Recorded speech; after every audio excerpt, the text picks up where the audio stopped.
Historia del Perú, Ferdinand Villard. Bienvenidos al canal Audiolibro de Historia. Aquí nos dedicamos a explorar, en cada entrega, acontecimientos y personajes que han marcado el devenir de la humanidad. Si en algún momento discrepas de la versión que te presentamos, te invitamos a compartir tu perspectiva con respeto. Nos comprometemos a investigar y, más adelante, preparar un video donde integremos también tu punto de vista. Nuestro objetivo es construir una amplia base audiodocumental sobre la historia mundial. Apenas comenzamos, así que suscríbete y activa la campanita para no perderte ninguna de nuestras próximas exploraciones. Hoy continuamos con el audiolibro de Historia de Perú en 10 capítulos. Bienvenidos al capítulo 3, en el que nos adentraremos en el choque de dos mundos: la llegada de los españoles, el encuentro con el Imperio Inca y la posterior instauración del régimen colonial bajo la autoridad de la corona española. Nos enfocaremos en el dramático proceso de conquista liderado por Francisco Pizarro, la captura de Atahualpa, las alianzas y resistencias indígenas, así como la fundación del Virreinato del Perú y de su capital, Lima. Acomódate y prepárate para un viaje de aproximadamente 30 minutos a uno de los momentos más trascendentales de la historia peruana. Capítulo 3. Conquista y colonia. Choque de dos mundos. 1. Primeros contactos y exploraciones. La historia de la conquista del Perú comenzó algunos años antes del choque definitivo en Cajamarca. Tras la consolidación del poder español en el Caribe y en territorios de Mesoamérica, varias expediciones se dirigieron al sur con la esperanza de encontrar riquezas y nuevas tierras que someter en nombre de la corona. Entre los aventureros más persistentes se encontraba Francisco Pizarro, un hombre de orígenes modestos que había participado en la colonización de Panamá y que, alentado por leyendas sobre un gran reino en Sudamérica, inició la búsqueda de lo que se conocía como el Virú o Pirú. Primeras incursiones. La historia registra que Pizarro, junto con otros socios como Diego de Almagro y el clérigo Hernando de Luque, emprendió varias expediciones a lo largo de la costa del Pacífico.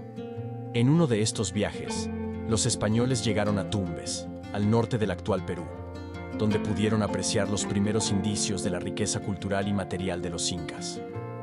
La capitulación de Toledo, 1529. Para legitimar el proyecto de conquista, Pizarro viajó a España y obtuvo de la reina Juana y del joven emperador Carlos V la autorización para proceder a la conquista. El documento, conocido como la Capitulación de Toledo, lo nombraba gobernador, capitán general y adelantado de las nuevas tierras que conquistara. En este contexto, cabe señalar que el Imperio Inca pasaba por un momento convulso. Tras la muerte de Huayna Cápac, estalló una sangrienta guerra civil entre los hermanos Huáscar, Cusco, y Atahualpa, Quito. Esta pugna había debilitado al Tahuantinsuyo, dejando un ambiente de tensiones que los españoles supieron aprovechar para su favor. 2. La llegada a Tumbes y el avance hacia Cajamarca. Cuando Pizarro retornó con sus huestes, encontró un escenario distinto al que había dejado en su anterior incursión. Tumbes ya no lucía tan próspera, los estragos de la guerra civil se hacían sentir. Aún así, los extranjeros decidieron adentrarse en el territorio con el fin de ubicar al gobernante inca y presentarle sus demandas. Encuentro con el entorno andino. Los españoles avanzaron lentamente por la Sierra Norte, experimentando la dureza de la geografía y la carencia de alimentos, aunque también establecieron contacto con poblaciones locales. Algunas etnias, resentidas con el dominio inca, prestaron colaboración o al menos no opusieron una resistencia organizada, con la esperanza de librarse del yugo de Cusco o de Quito. La expedición hacia Cajamarca. Para entonces, Atahualpa se encontraba en la ciudad de Cajamarca, disfrutando de un descanso tras sus victorias en la guerra civil. El Inca envió emisarios a los españoles, interesado en saber más sobre estos extraños barbudos con caballos y armas de fuego. De forma recíproca, Pizarro mostró interés en conocer al Zapa Inca. Ambos bandos, sin embargo, guardaban la intención de someter al otro, cada uno a su manera. 3. El choque decisivo. Captura de Atahualpa en Cajamarca. La captura de Atahualpa es uno de los episodios más impactantes de la historia latinoamericana, un ejemplo de la desigual confrontación tecnológica y de las tácticas de sorpresa que caracterizaron la conquista. La reunión en la plaza. Según las crónicas, el 16 de noviembre de 1532, Atahualpa acudió a la plaza de Cajamarca, confiado en su superioridad numérica.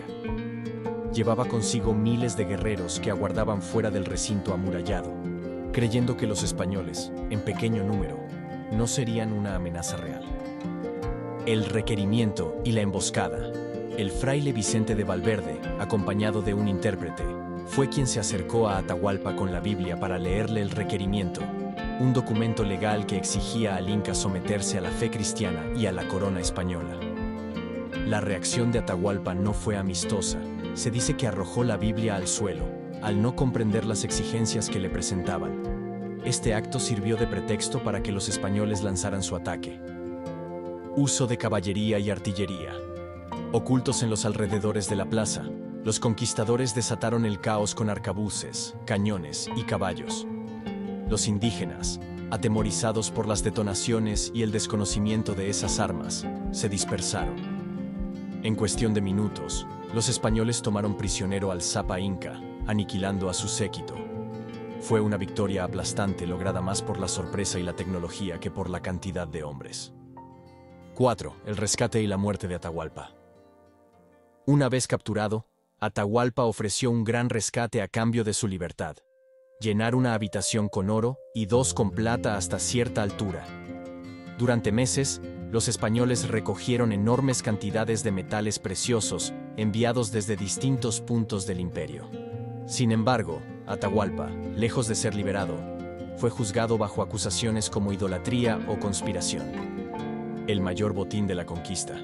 La sala del rescate de Atahualpa representó el mayor alijo de oro y plata reunido por los conquistadores en un solo acto. Pese a la grandeza del rescate, muchos españoles se sintieron inconformes, pues temían que el Inca estuviera conspirando con sus generales para atacarlos. Ejecución de Atahualpa, 1533. Finalmente, el Inca fue condenado a muerte. Aunque las crónicas difieren en detalles, se afirma que, tras aceptar el bautismo, le fue conmutada la condena al garrote en vez de la hoguera. Su muerte significó un duro golpe para la resistencia inca y marcó el inicio del dominio español en los Andes. 5. Alianzas locales y dinámica de la conquista.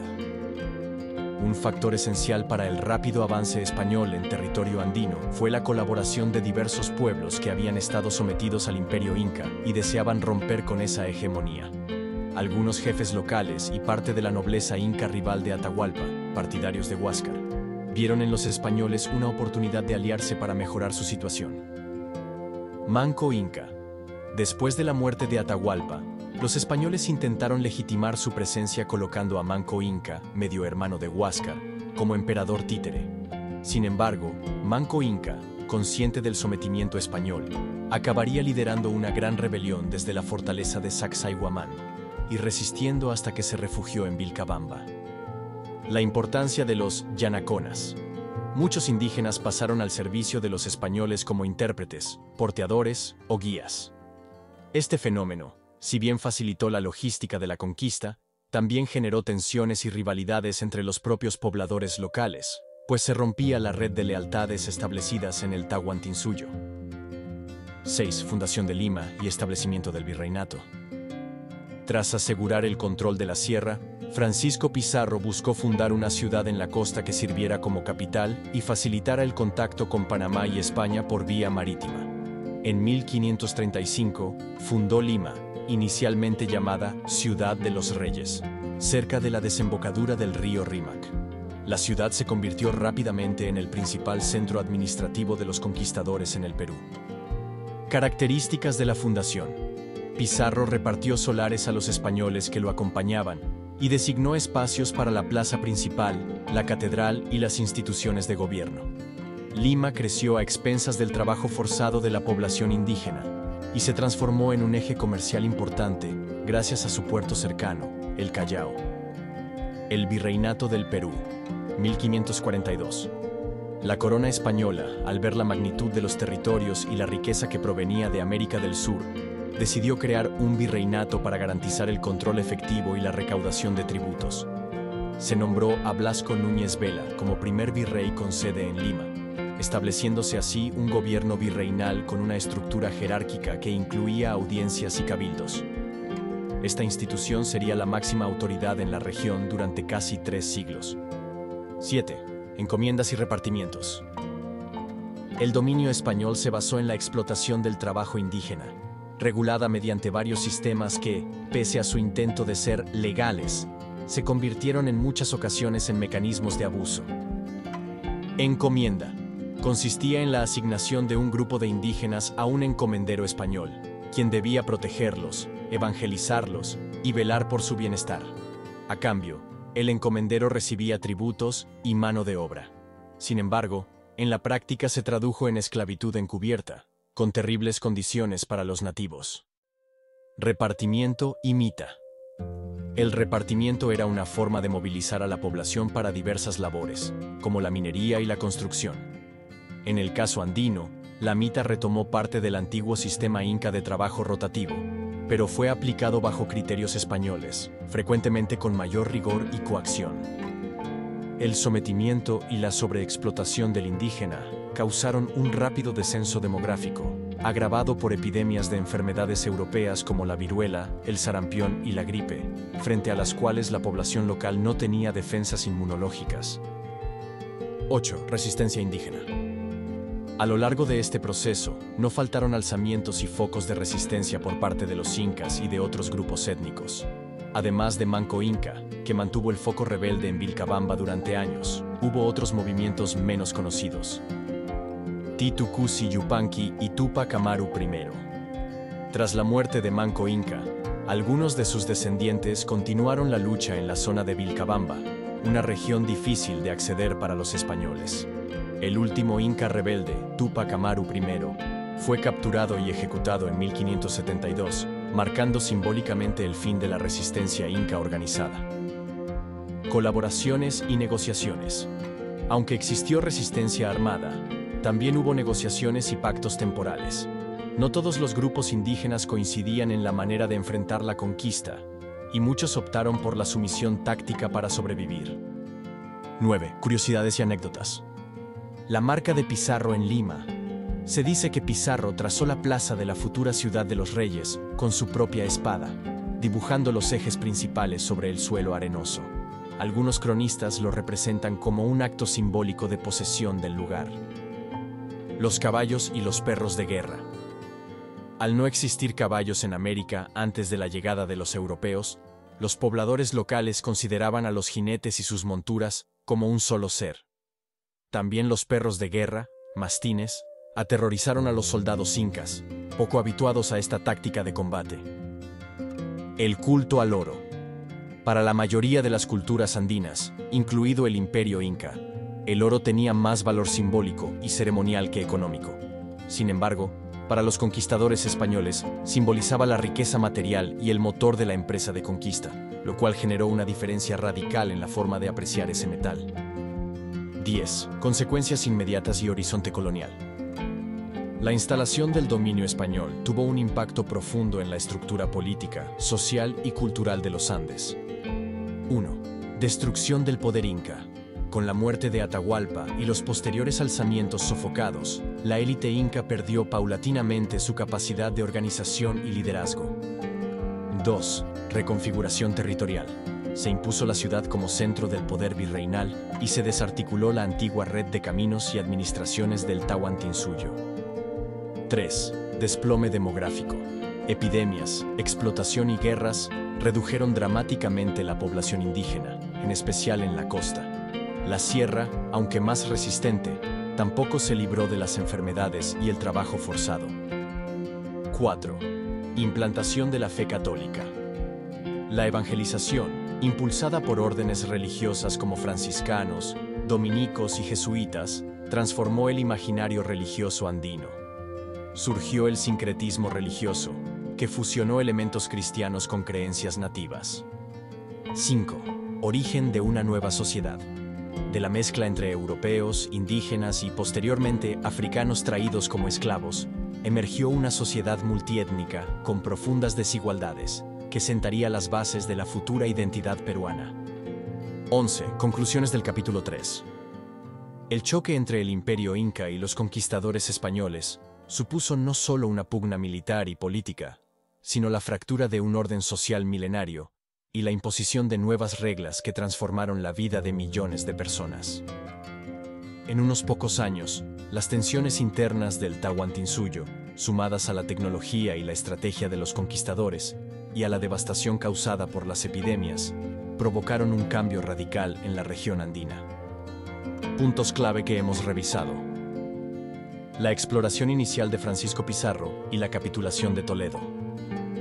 El encuentro en Cajamarca y la captura de Atahualpa, evento decisivo que desarticuló la resistencia incaica. Las alianzas con facciones indígenas y la fundación de Lima como Ciudad de los Reyes. El establecimiento del Virreinato del Perú y los sistemas de encomienda y repartimiento. Las diversas formas de resistencia indígena, con la rebelión de Manco Inca y el enclave de Vilcabamba. La transformación social y económica que dio paso a la colonia en el territorio peruano. 12. Enlace al siguiente capítulo. Así concluimos nuestro capítulo 3. Conquista y colonia. Choque de dos mundos. En el capítulo 4, profundizaremos en el desarrollo del Virreinato del Perú. Su auge, la estructura de poder, la importancia de la minería, las rutas comerciales y la estratificación social que marcó la vida colonial durante más de 2 siglos. Veremos cómo la ciudad de Lima se convirtió en uno de los centros más influyentes del continente y cómo se desarrolló la economía extractiva que dio renombre a las minas de Potosí y otras regiones. Gracias por acompañarnos en esta apasionante revisión del choque de civilizaciones que dio forma al Perú colonial. Te invitamos a suscribirte, activar la campanita y dejar tus comentarios con respeto. Tus opiniones y perspectivas enriquecen este gran proyecto de divulgación histórica. Te esperamos en el próximo capítulo para seguir descubriendo las múltiples facetas del virreinato y su influencia en la formación de la sociedad peruana.